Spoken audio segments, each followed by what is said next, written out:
Yesu ashimwe. Gloire à Dieu. Nongeye kubasuhuza mu izina rya Yesu. Je vous salue au nom de Jésus. Ndumva ari igihe cyiza cyo kongera kubana namwe. Je sais que c'est le bon moment de vivre avec vous ce moment. Uyu munsi turaganira nkuko dusanzwe duhugurana ku ijambo ry'Imana. Aujourd'hui, nous allons parler sur la parole de Dieu comme d'habitude. Umutwe w'amagambo turi buganireho uyu munsi Le thème d'aujourd'hui, uravuga ngo ninde ufite urufunguzo rw'ijuru. le thème d'aujourd'hui, ça veut dire c'est qui a la clé du ciel. Imana ishimwe cyane. Que Dieu soit loué. Ni amagambo cyangwa se ni ijambo C'est la parole ryo kugira ngo ryongere rigufashe kurushaho gutekereza urufunguzo rw'ijuru ninde urufite.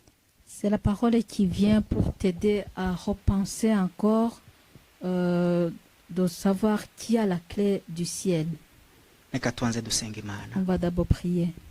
Nyagasani Imana, Seigneur notre Dieu, nongeye gusengera ubwoko bwawe je prie pour ton peuple, mu izina ryawe au Yesu. nom de Jésus, Bagirire neza. que tu le fasses du bien. Tugarutse imbere yawe Nous revenons devant toi, ntitube twenyine, que nous ne soyons pas seuls. tubane nawe Nous voulons vivre avec toi, mu izina ryawe au nom Yesu. de Jésus. Umwuka wera agere kuri bose Que le Saint-Esprit descende sur tout le monde, muri si kontina, dans ce continent, uha umugisha buri muntu que wese. tu bénis tout le monde. Ibitugoye urabizi nk'Imana, Ce qui nous accable, tu le connais, Seigneur, ariko ushyireho ibisubizo mais que tu donnes la solution. mu izina ryawe Yesu Au nom Kristo. de Jésus. Amen. Amen. Imana ibahe umugisha. Que Dieu vous bénisse. Ndagira ngo tuganire twibaze ibibazo nanjye maze iminsi nibaza n'abantu bambaza. On va parler, on va se demander des questions que moi aussi, ça fait un moment que je me pose et qu'il y a des gens aussi qui me posent ces questions. Ni ikibazo koko kigoye imitima y'abantu, C'est vraiment une question qui n'est pas facile au cœur des gens, ariko gifitiye igisubizo, dufite igisubizo hamwe n'Imana. mais qu'on a la solution avec notre Dieu. Kubera icyo umuntu acira undi urubanza. Pourquoi quelqu'un juge l'autre? Urubanza Le jugement, ntabwo ari umuntu ufite urufunguzo rwo guca urubanza. c'est pas une personne qui a la clé de juger quelqu'un, Ni Imana. c'est Dieu. Nta mukozi w'Imana ucira undi urubanza, Il n'y a pas un serviteur de Dieu qui doit juger quelqu'un. nta mukristo ucira undi Il n'y urubanza, a pas un chrétien qui doit juger quelqu'un d'autre. kuko twese turi dutegereje urubanza. Parce que nous tous, nous attendons le jugement. Imana dufashe cyane. Que Dieu nous aide. Urambaza ati ni ukubera iki Tu me demandes pourquoi. abantu bacira abandi urubanza. Tu me demandes pourquoi les gens jugent l'autre, les autres. Iyo umuntu acira undi urubanza, Quand quelqu'un juge l'autre, ni uko bataramenya ukuri. c'est parce qu'il ne connaît pas la vérité. Iyi si nta mucamanza n'umwe uhari Dans ce monde, il n'y a aucun juge, uretse Imana yaremye umuntu. sauf Dieu qui a créé l'homme. Niyo mpamvu nkubwira ngo C'est pourquoi je te dis, ibyo byiguca intege. tout ça, que ça ne te décourage pas. Abagucira imanza bazaboneka ari benshi, Ceux qui te jugent vont être nombreux. abakumvisha ko uri umunyabyaha bazaboneka ari benshi, Ceux qui vont te faire comprendre que tu es pécheur vont être nombreux. ariko wowe Mais toi, n'umutima wawe avec ton cœur, iga guhagarara apprends à être fixe nkawe. en tant que toi. Wihagarara mu izina ry'amazina bakwita. Ne sois pas debout dans les noms qu'on t'appelle. Hagarara we nk'uko wiyumva kandi uri. Sois fixe en tant que toi comme tu es. Ndagira ngo mbabwire ngo J'aimerais bien vous dire, Imana ntabwo yanga umunyabyaha. Dieu n'haït pas le pécheur. Imana yanga icyaha. Dieu haït le péché. Kubera iki nkoresheje ayo magambo? Pourquoi j'ai utilisé ces mots? Imana yohereje Yesu Dieu a envoyé Jésus kubera abanyabyaha. à cause des pécheurs. Kandi Imana yohereza Yesu Quand Dieu a envoyé Jésus, nuko yashakaga gukiza abanyabyaha. il voulait sauver les pécheurs. ni uko yashakaga kwereka inzira abanyabyaha. Il voulait montrer le chemin les pécheurs. Si uko yari inaniwe guca urubanza Imana, C'est pas parce qu'il était fatigué de ne pas juger les gens, ahubwo ni uko Imana yashakaga kubasova. mais Dieu voulait sauver les pécheurs. Nimba umuntu w'Imana agucira urubanza, Si un homme de Dieu te juge, ni uko adahagaze mu nzira y'Imana y'ukuri. c'est parce qu'il n'est pas dans le bon chemin de Dieu. Ntabwo nshatse guca urubanza nanjye, Moi aussi, j'ai pas voulu juger aussi. ahubwo nkurikije ijambo ry'Imana uko rivuga. Mais selon la parole de Dieu, Biravuga ko ça veut dire umuntu ku wundi ntabwo agomba gucira undi urubanza, une personne sur d'autres ne doit pas juger. ahubwo agufasha gusohoka mu rubanza, Il doit t'aider à sortir du jugement. ahubwo agufasha kuba umuntu w'Imana. Il doit t'aider à devenir un homme de Dieu ou un serviteur de Dieu. Niyo ngo aramutse agucira urubanza, Donc s'il arrive à te juger, yarangije gufata place y'Imana. il a déjà pris la place de Dieu. Kandi nta muntu n'umwe ku isi ufite gusangira icyubahiro cy'Imana n'Imana. Alors que dans ce monde, il n'y a aucune personne qui a droit de partager la gloire de Dieu avec Dieu. Ndagira ngo utekereze ku rukundo rw'Imana. J'aimerais bien que tu penses sur l'amour de Dieu. Ndagira ngo nongere nkubwire ngo Imana iragukunda. J'aimerais bien te dire que Dieu t'aime. Tangira utekereze icyo wahindura muri wowe. Commence à penser ce que tu peux changer en toi. Mu buryo bw'umwuka, Au niveau spirituel, mu buryo bw'umubiri, au niveau physique, icyo wakanga, ce que tu peux haïr, icyo warwanya. ce que tu peux combattre. Wirwanya bakubwira ngo kuri umunyabyaha, ko ukora ibintu Imana yanga, ko ukora ibintu bituma utazajya mu ijuru. Il ne faut pas haïr les gens qui te disent que tu fais les choses que Dieu n'aime pas, que tu commets les péchés, que tu fais des choses qui vont t'empêcher de ne pas aller au ciel. Ahubwo tangira utekereze niki kikugeza mu ijuru wowe. Mais pense à ce qui peut t'amener au ciel. Kuko urufunguzo rw'ijuru ni wowe urufite. Parce que c'est toi la clé du ciel.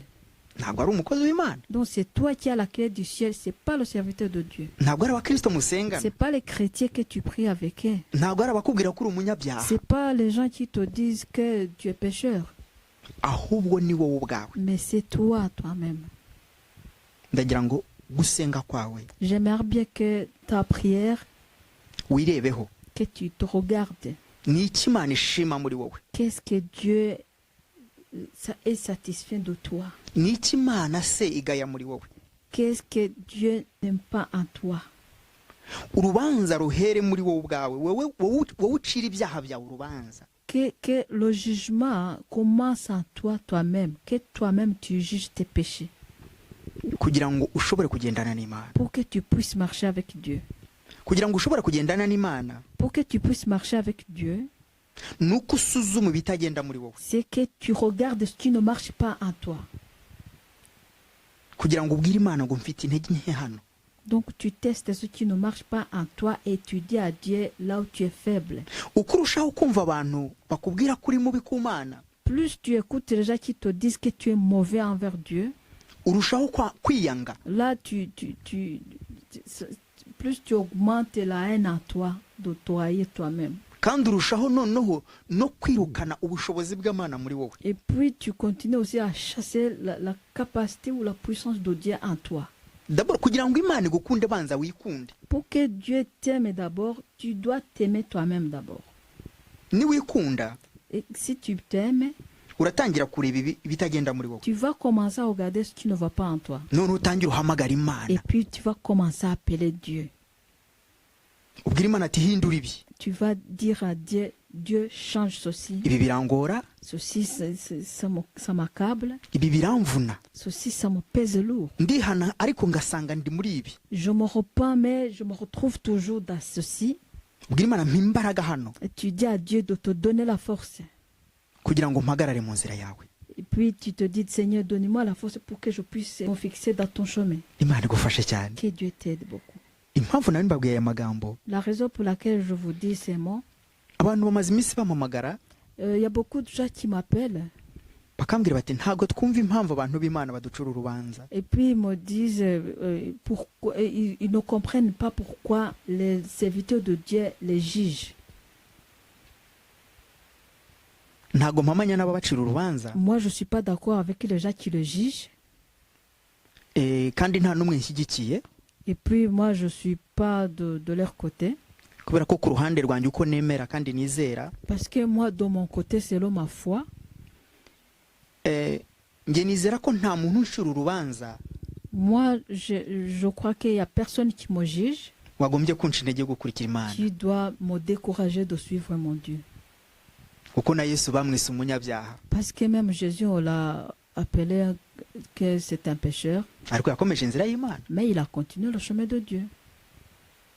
Nawe rero ntugire ngo ku isi uzagira abantu bagukunda uzagira n'abakwanga, ni normal. Toi aussi dans ce monde tu auras les gens qui vont t'aimer et les gens qui vont te détester. Ariko ibyo ntibikwiye kuguca intege. Mais tout ça ne doit pas te décourager. Ndagira ngo umbwira cyangwa se uvuga uti no ntabwo ngishaka kujya mu nzu y'Imana, abantu b'Imana bancura urubanza, nagera mu nzu y'Imana nkiyumva nk'umunyabyaha. J'aimerais bien te dire, toi qui tout ça, que tu te dis, oui, je ne vais plus aller dans l'église, dans la maison de Dieu, ou bien quand les hommes de Dieu me voient, ils commencent à me juger, ils me voient comme un pécheur. Mbere yuko utekereza gutyo, avant que tu penses comme ça, banza utekereze ko mu nzu y'Imana atari ko ntabwo ari mu nzu ya pasiteri cyangwa se mu nzu y'abakristo musengana. Tu penses d'abord que dans la maison de Dieu ou dans l'église, c'est pas dans la maison de pasteur ou dans la maison des autres chrétiens que tu pries avec eux. Ni mu nzu y'Imana. C'est dans la maison de Dieu. Kandi wowe uhari, et toi qui es là, ni ukuri umuntu w'Imana. C'est parce que tu es un homme de Dieu aussi. Biravuga ngo ça veut dire wateye intambwe uri gushaka Imana. Tu as fait un pas pour aller chercher la face de Dieu. Ntukwiriye gutinya abantu rero. Tu dois pas avoir peur des gens. Chef w'inzu y'Imana, le chef de l'église de Dieu, ni Imana ubwayo. C'est Dieu lui-même. Imana igufashe. Que Dieu t'aide. Reka nguhe urugero rumwe. Je vais te donner un exemple. Muri Bibiliya. Dans la Bible. Tujye muri Matayo. On va aller dans Matthieu. Matayo 7. Matayo igice cyaho cya 7. Matthieu chapitre 7. Turasoma ku murongo wa mbere. Verset 1. N'umurongo nshaka kusoma utekereza cyane kurushaho. C'est un verset que j'aimerais bien que tu lises et que tu médites là-dessus. Ntimugacire abandi urubanza mu mitima yanyu kugira ngo namwe mutazarucirwa. Ne jugez point afin que vous ne soyez point jugés. Amen. Amen. Hano ijambo ry'Imana avuga ngo ntugacire mwene se urubanza. Ici la parole de Dieu dit que tu dois pas juger à ton prochain. Ndagira ngo nkubwire ngo j'aimerais bien te dire nta muntu n'umwe ufite urufunguzo rw'ijuru. Il y a personne qui a la clé du ciel uretse wowe personnel. Sauf toi personnellement. N'Imana yawe. Et ton Dieu. Niyo mpamvu c'est pourquoi ugucira urubanza ntabwo ari mukuri kw'ijambo ry'Imana. Quelqu'un qui te juge n'est pas dans la vérité de la parole de Dieu. Kuko Imana yazi abanyabyaha. Parce que Dieu est venu pour les pécheurs. Imana Dieu iriho kugira ngo itwereke inzira y'ukuri. Dieu est là pour te montrer le bon chemin. N'umukozi w'Imana ariho ngo akwereke inzira y'ukuri. Et même le serviteur de Dieu est là pour te montrer le bon chemin. Imana iguhe umugisha cyane. Que Dieu te bénisse. Dusome ku murongo wa 2 n'ubundi. On va lire le deuxième verset toujours dans le même chapitre 7. Kuko urubanza muca ari rwo muzacirwa namwe. Imana idufashe cyane. Ndashaka dutinde kuri kano kantu. Kuko urubanza mucira abandi kuko ari rwo namwe muzacirwa. Ndagira ngo utekereze cyane. J'aimerais bien que tu médites sur ce verset. Ntago naharangije ariko komeza wadusomera ko nicyo kintu nshaka ngo abantu bumve. Car on vous jugera du jugement dont vous jugez et l'on vous mesurera avec la mesure dont vous mesurez. Imana idufashe Que cyane. Dieu nous aide beaucoup. Urubanza ucira mugenzi wawe nirwo nawe uzacirwa. Le jugement que tu juges à ton prochain, c'est ça le jugement qu'on va te juger aussi. Bivuga ngo ugucira urubanza nta droit afite. Ce qui veut dire que la personne qui te juge n'a pas le droit de te juger. Imana idufashe cyane. Que Dieu nous aide beaucoup. Nuvuga ngo aramutse agucira urubanza yarangije kuramparasa Imana, we ari mu mwanya w'Imana. C'est-à-dire que quand il te juge, il a déjà remplacé Dieu. Il est à la place de Dieu. Barangiza avuga kuri uyu murongo ngo urugero ugereramwo abandi ngo nirwo nawe uzagererwamo. Ici, on termine en disant que la mesure que tu mesures sur les autres, on va aussi te mesurer comme ça. Bivuga ngo ugucira urubanza ntabwo ari mukuri kw'ijambo Ce qui ry'Imana. veut dire que la personne qui te juge n'est pas dans la vérité de la parole de Dieu. Imana idufashe cyane. Que Dieu nous aide beaucoup. Impamvu nitwa umukozi w'Imana nawe ukitwa umukozi La w'Imana raison pour laquelle je suis un serviteur de Dieu et que toi aussi tu es serviteur de Dieu, nuko hari abantu b'Imana c'est parce qu'il y a les hommes de Dieu. kandi bariya abantu b'Imana Et que ces hommes de Dieu-là bagomba kugaburirwa n'abakozi b'Imana. doivent être nourris par les serviteurs de Dieu. Imana ishimwe cyane. Que Dieu soit loué. Bivuga ngo umukozi w'Imana ahari kuko hari abantu b'Imana. Ce qui veut dire que le serviteur de Dieu est là parce qu'il y a les hommes de Dieu qui sont là. Bivuga ngo nta muntu uri parufe mu mukozi w'Imana cyangwa ku muntu w'Imana. Ce qui veut dire qu'il n'y a personne qui est parfait, que ce soit le serviteur de Dieu ou les hommes de Dieu. Uretse Imana yonyine Sauf Dieu lui-même. niyo parufe, C'est lui qui est saint. niyo iducira urubanza, C'est lui qui nous juge. niyo izadushyira mu rubanza. C'est lui qui va nous mettre dans le jugement. Wihagarika umutima Que tu n'aies pas peur kubera ko umuntu yakuvuze nabi, parce que quelqu'un t'a parlé du mal, kubera ko abantu bagucira urubanza. parce que les gens t'ont jugé. No, Non, ntabwo aribo bazakugeza mu ijuru. c'est pas eux qui vont t'amener au ciel. Abo bagucira urubanza ntawe ufite urufunguzo rw'ijuru. Ces gens-là qui te jugent n'ont pas la clé du ciel. No, Non, ni wowe ufite urufunguzo. c'est toi qui as la clé. Imana iguha umugisha cyane. Que Dieu te bénisse Ndagira ngo abondamment. ugire kwizera. J'aimerais bien que tu aies la foi, Akanwa k'abantu la bouche des gens, ntikagutera ubwoba, que ça te fait pas peur. ahubwo tekereza umutima wawe, Mais pense dans ton cœur umutima wawe uhamagara Imana, et tu appelles Dieu. ibitekerezo byawe bihamagara Que Imana. tes pensées appellent Dieu. Shaka Imana wowe ubwawe. Cherche Dieu toi-même. Haleluya. Amen. Imana ikumere umugisha cyane. Que Dieu te bénisse abondamment. Imana Dieu, iragushaka wowe nanjye, Dieu te cherche et moi aussi. irashaka ngo nkubere umugisha nawe umbere Il umugisha. veut que je sois une source de ta bénédiction et que toi aussi tu sois une source de ma bénédiction. Witinya, Il ne faut pas avoir peur. Imana iguha umugisha cyane. Que Dieu te bénisse. Reka twongere dusome ku murongo wa gatatu. On va lire encore au verset 3.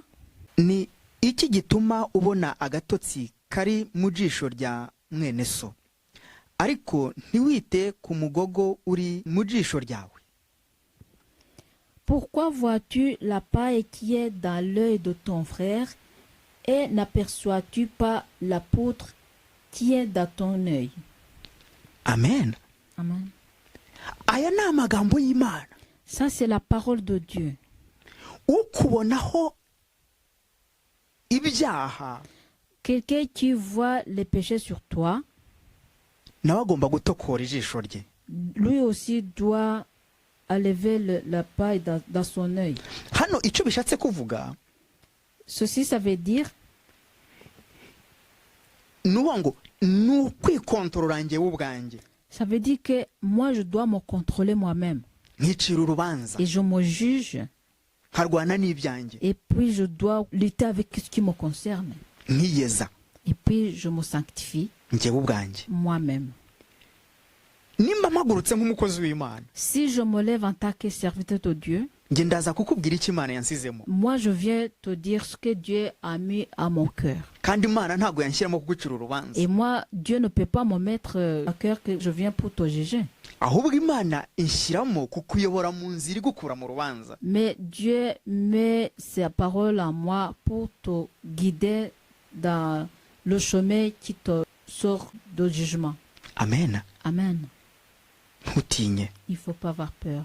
witinya abakuvuga nabi, N'aie pas peur de gens qui te parlent du mal. witinya abagukondana, N'aie pas peur des gens qui te condamnent. kuko ntawe uhagaze ku muryango w'ijuru, Parce qu'il n'y a personne qui est devant la porte du ciel. ntawe agiye mu ijuru Il n'y a personne qui est allé au ciel ngo akubwire ngo nazanye urufunguzo rwo mu ijuru, et qui te dit, voilà, moi j'ai amené la clé du ciel. ni njye ngomba kukuzamura. C'est moi qui dois t'élever là. Ijambo ry'Imana riravuga La parole de Dieu nous dit, ngo Yesu niwe nzira y'ukuri n'ubugingo, Jésus est le chemin, la vérité et la vie.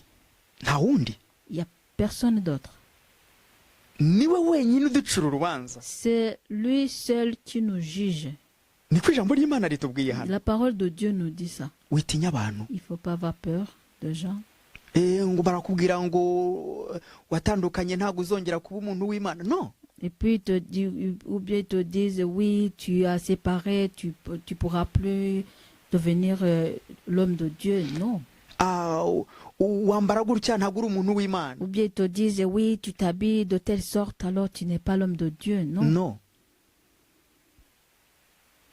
icyo ngusaba muri ibyo byose, Moi, ce que je te demande dans tout ça, hindura ikidahesha Imana icyubahiro muri wowe. change en toi ce qui n'honore pas Dieu. Ntabwo ngushyigikiye ngo utandukane, Moi, je ne t'encourage pas de te séparer. singushyigikiye ngo ute urugo rwawe, Je ne t'encourage pas de quitter ton foyer. singushyigikiye kandi ngo usenye. Je ne Cyangwa t'encourage usenyera pas abandi. de détruire les foyers des autres. No, Non.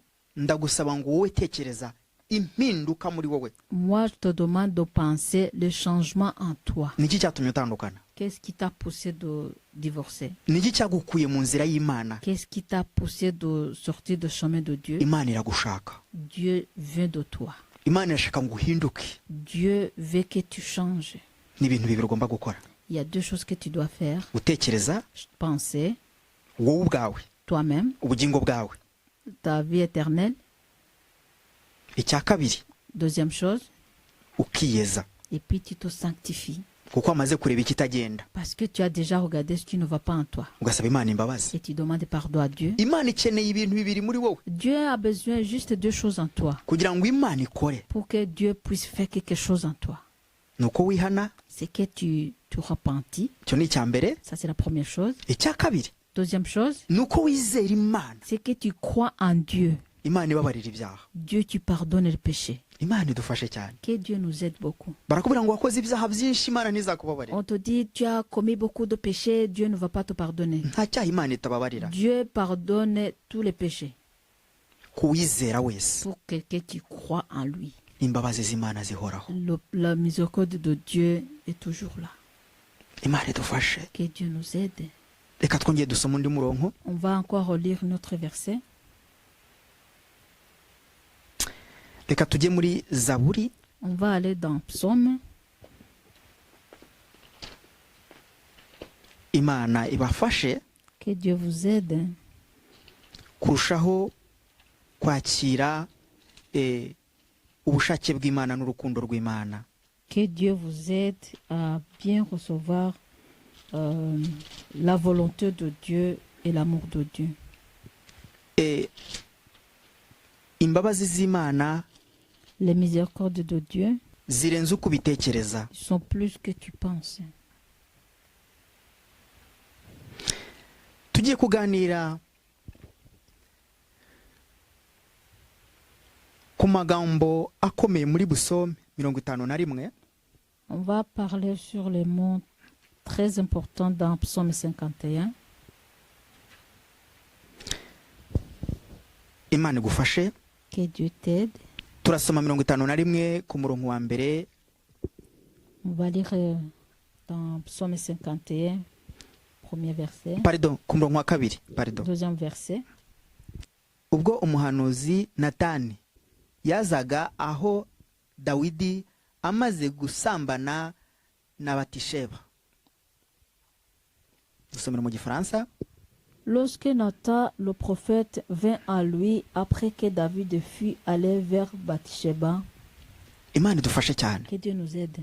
Ndagira ngo wibaze ikibazo. J'aimerais bien que tu te poses la question, Kubera iki umuhanuzi, umukozi w'Imana, pourquoi le prophète, le serviteur de Dieu, aje uyu mugabo amaze gukora icyaha? vient après que cet homme vient de commettre le péché?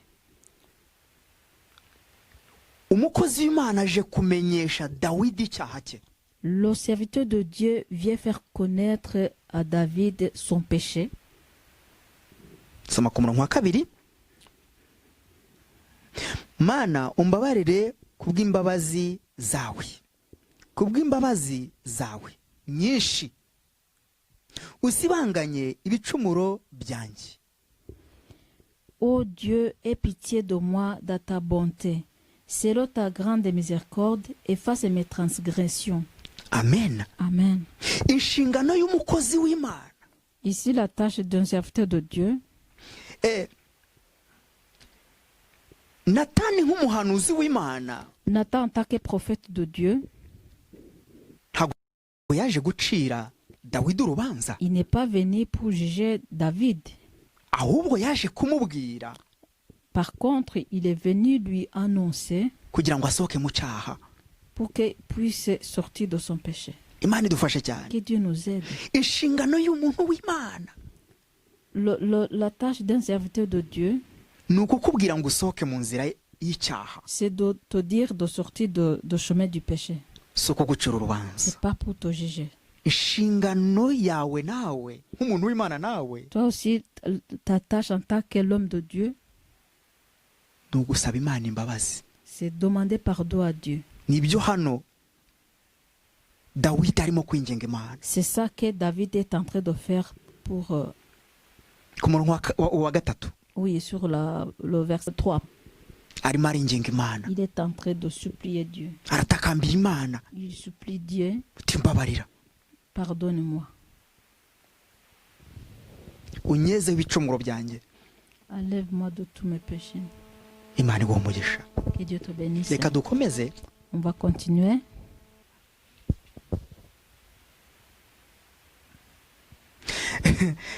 Uyu mukozi w'Imana. Cet homme de Dieu. Ntabwo nshyigikiye ko yakoze icyaha. Moi, je suis pas d'accord qu'il a. Allez, je suis pas de son côté qu'il a commis le péché. Ariko nkunze amagambo ye. Mais j'ai aimé sa parole. Arimo aringinga Imana. Parce qu'il supplie Dieu. Mbabarira. Pardonne-moi. Nyeza. Sanctifie-moi. Subiza mu nzira yawe. Remets-moi dans ton chemin. Ngiki cy'Imana iri kugushaka mushiki Voilà ce wanjye. que Dieu cherche sur toi. Frère et sœur. Ngiki cy'Imana igukeneyeho. Voilà ce que Dieu a besoin de toi, a besoin sur toi. Niyo mpamvu nakubwiye ngo wowe niwisuzume. C'est pourquoi moi je te dis de te tester toi-même. Ushaka umuti w'ikibazo Et cyawe. tu cherches la solution de ton problème. Hano ku murongo wa 4. Ici au verset 4. Dawidi arimo aringinga Imana. David supplie Dieu. Unyuhagire rwose gukiranirwa kwanjye. Efface-moi toutes mes transgressions. Unyeze unkureho ibyaha byanjye. Efface-moi de tous mes péchés. Amen. Amen. Uyu ni Dawidi urimo kwinginga Imana. Ça c'est David qui supplie Dieu. Kuko amaze kumenya icyaha cye. Parce qu'il a compris son péché. Iyo umaze kumenya icyaha cyawe. Quand tu viens de connaître bien ton péché. Imbabazi z'Uwiteka ziri kuri wowe. Le pardon de Dieu ou la miséricorde de Dieu est sur toi. Hano Imana ntiyaciriye Dawidi urubanza. Ici Dieu n'a pas jugé David. Ahubwo imuhaye umwanya. Mais il lui a donné du temps. Wo gusohoka mu cyaha. De sortir de son péché. Ku murongo wa 6. Au verset 6. Kuko nzi ibicumuro byanjye. Ibyaha byanjye. Ibyaha biri imbere yanjye iteka. Ibyaha nuvuga ngo Dawidi ibyaha bye biri imbere ye iteka. Biri n'imbere y'Imana iteka. Car je reconnais mes transgressions et mon péché est constamment devant moi. Ça veut dire que pour David, ses péchés sont toujours devant lui. Amen. Ibyaha byawe biri imbere y'Imana iteka. Tes péchés sont toujours devant Dieu, toujours. No muri wowe. Et devant toi. Imana ikeneye impinduka zawe. Dieu a besoin de changements. kugira ngo Imana ikweze. pour que Dieu puisse te sanctifier. Imana ikeneye gutekereza kwawe kwiza. Dieu a besoin des bonnes pensées de toi. Hinduka Imana ihindura ibintu. Change en fait que Dieu change les choses en toi. Imana idufashe cyane. Que Dieu nous aide beaucoup. Ngiki cy'Imana idukeneyeho. Voilà ce que Dieu a besoin de nous. Dukomeze. On va continuer. Hano tugiye kugera ku murongo wa 6. Ni wowe ubwawe nacumuyeho. Imana idufashe cyane. Dawidi arimo arabwira Imana ngo ni wowe nacumuyeho. Nuvuga ngo Dawidi yacumuye ku Mana. Ntabwo yacumuye ku muntu, ntiyacumuye no ku mukozi w'Imana. David a commis un péché devant Dieu. C'est pas devant un homme. Nakoze icyangwa n'amaso yawe. J'ai péché contre toi seul et j'ai fait ce qui est mal à tes yeux. Imana idufashe. Que Dieu nous aide. Hano Imana ntabwo iri gucira David urubanza, ahubwo iri kwereka David inzira yo gusohoka mu rubanza. Ici, Dieu n'est pas en train de juger David. Par contre, il est en train de lui montrer le chemin de sortie de ce jugement. Ndagira ngo nkubwire. J'aimerais bien te dire, Nimbura umukristo, si tu es chrétien, nimbura umukozi w'Imana, si tu es un homme de Dieu, nta droit n'imwe ufite tu n'as pas le droit, tu n'as pas aucun droit yo gucira umuntu urubanza de juger personne, uretse Imana yamuremye sauf Dieu qui l'a créé n'umutima we. avec son cœur. Imana idufashe. Que Dieu nous aide. Niyo mpamvu nkunda kubabwira, C'est pourquoi je vous parle souvent. turahugurana. On se forme nous tous. Guhugurana Se former, ni ukurema indi nzira nshya c'est créer un autre chemin mu zo twari dufite. parmi les chemins qu'on avait. Ni uguhindura ibitekerezo mu byo twari dufite. C'est changer les pensées parmi les pensées qu'on avait. Reka dusome ku murongo wa 8. On va lire au verset 8. Imana idufashe. Que Dieu nous aide. Nuko ushaka ukuri ko mu mutima. Mu mutima hataboneka. Uzabimenyesha ubwanjye. Pardon.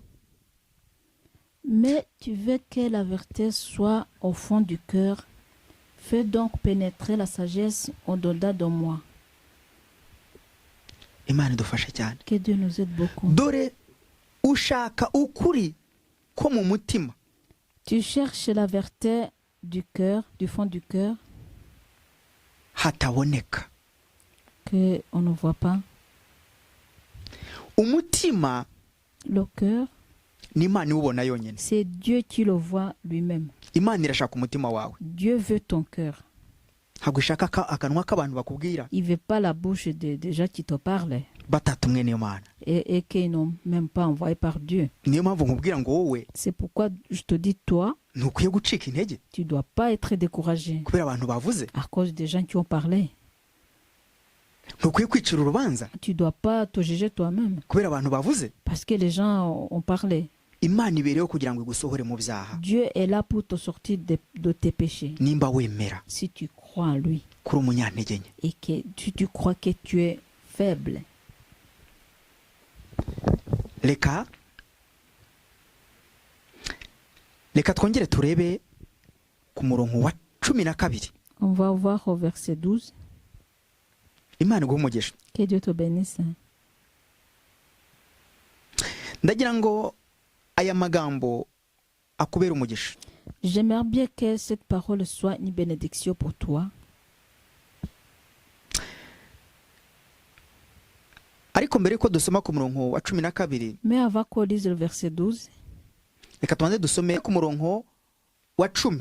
Imana ibahe umugisha. on va lire au verset 10. Que Dieu vous bénisse.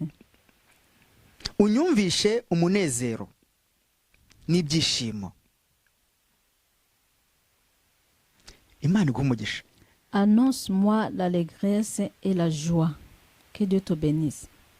Dawidi arimo aringinga Imana ngo imwuzuze umunezero David est en train de demander Dieu pour que Dieu lui remplisse la joie kuko yamaze kumenya ibicumuro bye, parce qu'il a déjà compris de ses péchés. kuko ashaka gusohoka mu byaha bye. Parce qu'il veut sortir de ses péchés. Imana iguha umugisha cyane. Que Dieu te bénisse beaucoup. Imana Dieu, ni urukundo, Dieu est amour. ni ubuzima. Et la vie. Ishaka ko umunezero wayo wuzura muri wowe. Il veut que sa joie soit remplie en toi. Unyuhagire, lave-moi. Niko Dawidi ari kubwira Imana ku murongo wa 9. C'est ça que David est en train de dire à Dieu au verset 9. Unyejeshe izuba, uzaba purifie-moi avec l'hysope et je serai pur. Ndarora. Arimo arabwira Imana ngo ndarora. Il est en train de dire à Dieu, je veux bien voir. Unyuhagire. Lave-moi. Ngo arimo aringinga Imana ngo arashaka koga ase, arashaka gucya ase neza, ase uko Imana ibiteguye muri we. Il est en train de dire à Dieu qu'il veut être saint pour qu'il soit saint comme Dieu veut qu'il soit. Ngo arera. Et qu'il sera pur. Nuko yamaze kwemera ko ari umunyantege nke. C'est parce qu'il a accepté il était faible. Nuko yamaze kwemera guca bugufi imbere y'Imana. Il a accepté d'être humble devant Dieu. Iyo umaze kwemera ko uri umunyantege nke, lorsque tu venais d'accepter que tu es faible, niho Imana iza gukora. C'est là où Dieu vient pour faire quelque chose en toi. Ariko igihe ukemera ko ushoboye, mais le moment que tu crois que tu es capable, ntabwo Imana ikorana nawe. Dieu ne vient pas travailler avec toi. Imana irashaka guca bugufi. Dieu veut que tu t'humilies. Hano Dawidi ku murongo wa 11. Ici David au verset 11. Arimo aringinga Imana. Il est en train de supplier Dieu. Hisha amaraso yawe ibyaha byanjye. Détourne ton regard de mes péchés. Usibanganye ibyo nakiraniwe byose. Efface toutes mes iniquités. Ngiki kimana iri gushaka kuri we mushiki wanjye. Voilà ce que Dieu veut sur toi, ma sœur bien-aimée. Ngiki kimana iri gushaka kuri wowe muvandimwe mukuru wanjye, mubyeyi wanjye, shuti y'Imana. Voilà ce que Dieu veut sur toi, mon frère bien-aimé, mes parents, les amis de Dieu. Hano Dawidi ku murongo wa 12, Mana ndemamo umutima wera. Ici au verset 12, David dit, Dieu crée en moi un cœur pur. Unsubizemo umutima ukomeye. Renouvelle en moi un esprit bien disposé. Ku murongo wa 13, ntunte kure yawe. Ne me rejette pas loin de ta face. Mu maso yawe. Mu maso yawe. Loin de ta face. Haleluya. Amen. None si Imana. Alors Dieu yakwezaho ibyaha akanagucira urubanza. peut t'enlever tes péchés et il commence à te juger. Hano Dawidi aringinga Imana. Ici David implore Dieu. Ngo ntunte kure y'amaso yawe. Ne me rejette pas loin de ta face. Ntunkureho umwuka wawe. Ne m'enlève Wera. pas ton Esprit Saint. Ayo ni amagambo ya Dawidi. C'est ça la parole de David. Twabonye wamaze gukora icyaha. Qu'on a vu qui a déjà commis le péché. Ni naho ijambo ry'Imana rivuga ngo Imana ntiyanga umunyabyaha yanga icyaha. C'est là où la parole de Dieu dit que Dieu aime le péché mais n'aime pas le péché. Hagarara mu kuri kw'ijambo ry'Imana. Toi tu restes dans la parole dans la vérité de la parole de Dieu. Reka dusome ku murongo wa 16. On va lire au verset 16. Mana ni wowe Mana y'agakiza kanjye. Ô Dieu, Dieu de mon salut. Amen. Amen. Ndagira ngo nsubiremo. Je vais répéter. Mana ni wowe mana y'agakiza kanjye.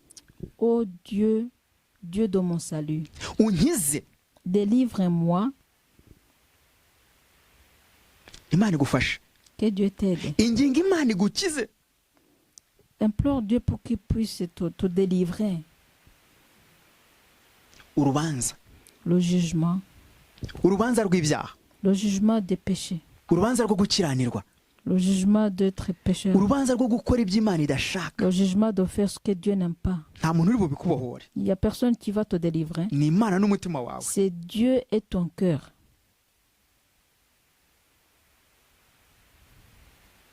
Unkize urubanza rw'inyuma. Délivre-moi le jugement extérieur. Urubanza rw'inyuma ni rwa rundi abantu bari kugucira. Le jugement de l'extérieur, c'est ça le jugement que les gens ont en train de faire sur toi. Ugucira urubanza ntabwo agukuraho ibyaha. Quelqu'un qui te juge ne t'enlève pas tes péchés. Kuko ugukuraho ibyaha ni uri gushaka. Parce que celui qui t'enlève les péchés, c'est ça que tu es en train de chercher. Urubanza rw'inyama. Le jugement de la chair, Ni urw'inyama n'amaraso nyine. c'est la chair et du sang. Ariko urubanza rw'amaraso ya Yesu Mais le jugement du sang de Jésus-Christ, ni rwo rurimi rw'Uwiteka. c'est ça la langue de l'Éternel. Imana ishimwe. Que Dieu soit loué. Wasoma mu gifaransa umurongo ukawurangiza. Verset 16. 16. Ô Dieu, Dieu de mon salut, délivre-moi du sang versé, et ma langue célébrera ta miséricorde. Amen.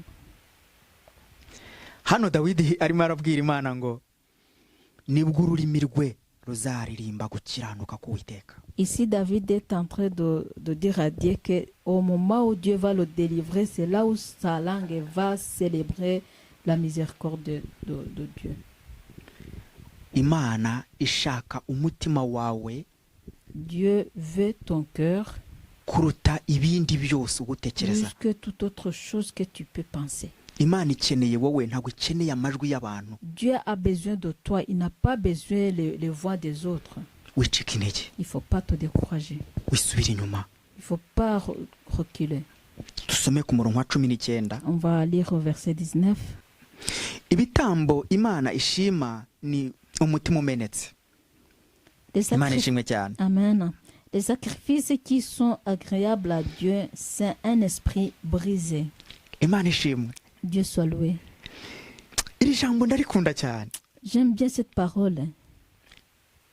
Ibitambo Imana ishima ndisubiyemo ni Les umutima sacrifices qui sont umenetse. agréables à Dieu, c'est un esprit brisé, Umutima umenetse. un cœur brisé. Ushenjaguwe Un esprit brisé, Mana. Dieu.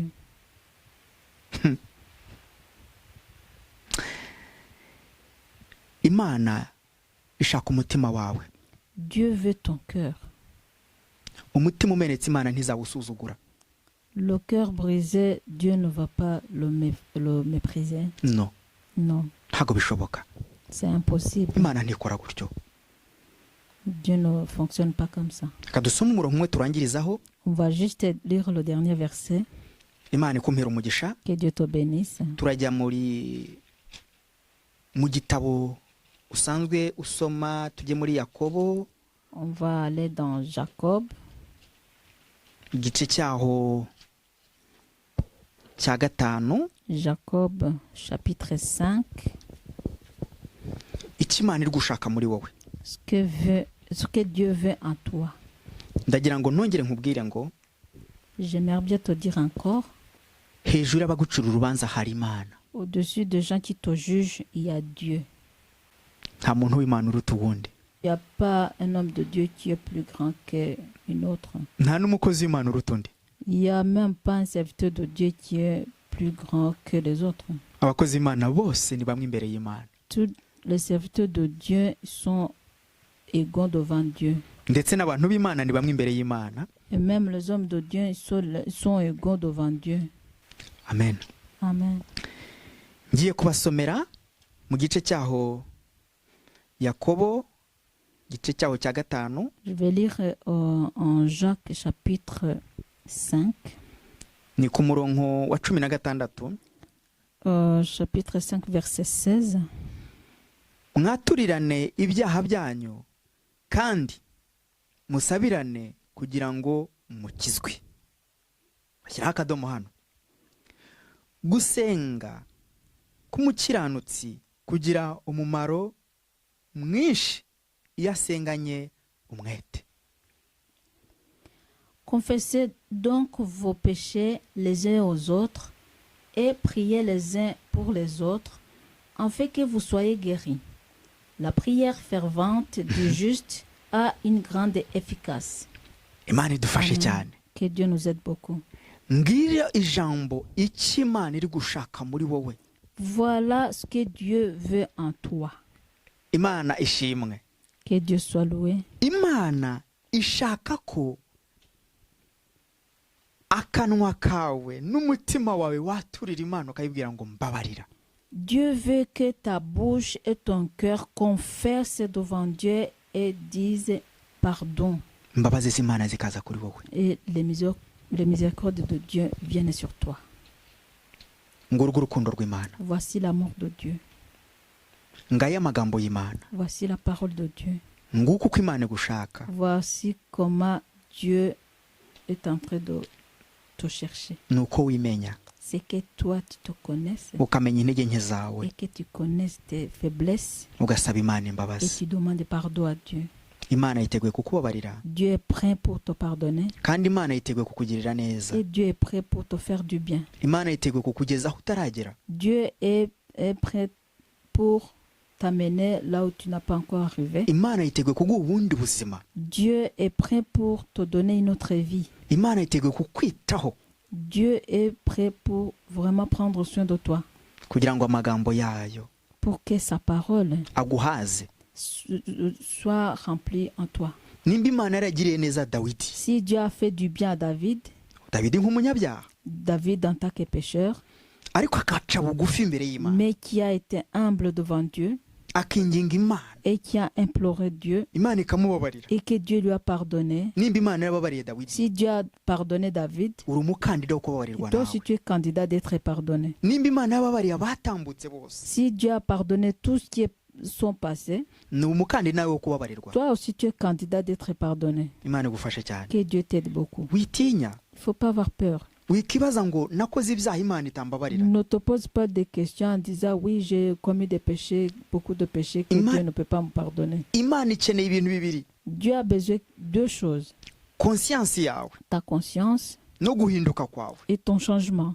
Ese tu Et c'est tout. wikita kuba gucura Il ne urubanza, faut pas penser aux gens qui te jugent, ahubwo tekereza uyu munsi mais pense aujourd'hui, Yesu aje uyu munsi. si Jésus vient aujourd'hui, Satani amenya ahantu tuba turi mu byaha, Satan connaît là où nous sommes dans le péché, ariko ntabwo amenya inzira dusohokeramo tubivamo. mais il ne connaît pas le chemin d'où on sort de ces péchés.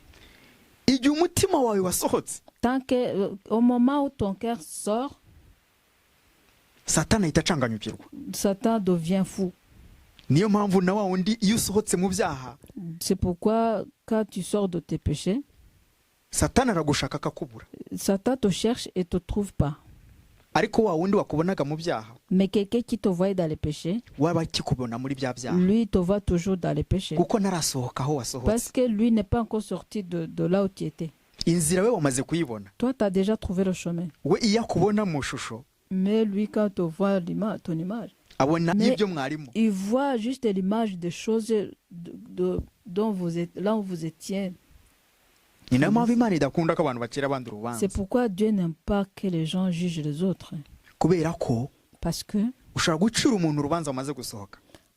tu peux juger quelqu'un qui est déjà sorti de ses péchés. Ndakwinginze, Je t'en supplie. irinde, Prends garde. rinda umutima wawe, Garde ton cœur. rinda ururimi rwawe, Garde ta langue. wicira mwene se urubanza, Ne juge pas ton prochain. kuko Uwiteka Parce que l'Éternel, niwe mucamanza c'est w'ukuri. lui le bon juge.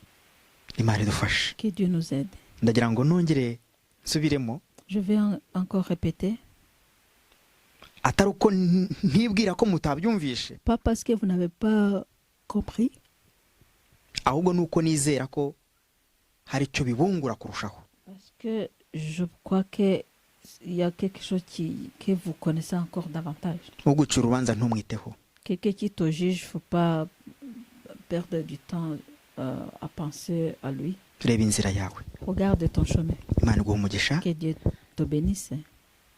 turarangije, Nous terminons la parole d'aujourd'hui. tugiye gusenga Imana. On va prier. Imana iguha umugisha Que Dieu te bénisse kandi igufashe muri byose. et qu'il t'aide dans tout.